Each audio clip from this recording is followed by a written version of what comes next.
For my book talk today, I will be talking about the book called Until Friday Night by Abby Glines, which is a part of the Field Parties series.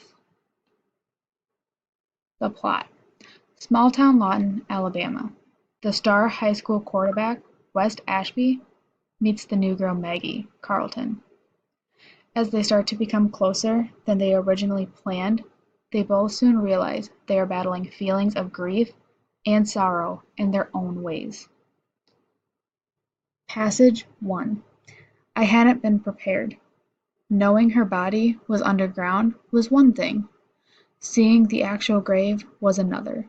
West's hand in mine had given me the strength I needed to face it. Once I had been sure I wasn't about to fall to the ground in a sobbing mess, I let him go so I can talk to her. Passage 2. Hospice had come today for the first time. Dealing with that was harder than I'd thought it would be. Dad had needed the pain meds so much this past week. He wasn't coherent enough to even ask about Friday night's game. I'd sat in his room and told him anyway, hoping that in his drugged asleep, he'd heard me. Passage 3. Falling in love with West Ashby had not been part of my plan. This wasn't what I'd intended to happen in the beginning. I had imagined finding a way for me to heal, too, while I helped him. It was a way for me to find peace, but we had become something more, something I never imagined. The author. The author's name is Abby Glines, and for her book Until Friday Night, it has been considered the best-selling author for these places called New York Times, USA Today, and Wall Street Journal. Controversy.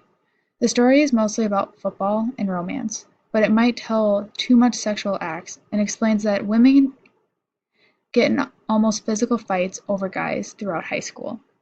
Also, it shows girls that sleeping with a guy is okay to make you seem cool in high school. Conclusion. An hour later, my bedroom window slid open. West stepped inside. His face was etched with worry and concern. I stared up at him from my spot on the bed where I was sitting with my knees folded under me, the hollowness where the bed should be shattered, and the first tears broke free. He was on the bed, pulling me into his arms before the sobbing started.